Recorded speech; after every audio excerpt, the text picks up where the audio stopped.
السلام علیکم ورحمۃ اللہ وبرکاتہ۔ اعوذ باللہ من الشیطان الرجیم، بسم اللہ الرحمن الرحیم۔ غصہ پی جانے پر انعام۔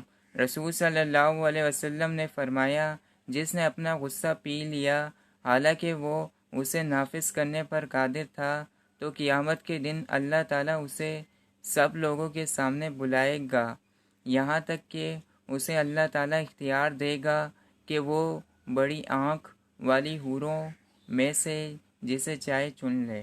جزاک اللہ۔ زیادہ سے زیادہ شیئر کریں، دوسروں تک پہنچائیں۔ جزاک اللہ۔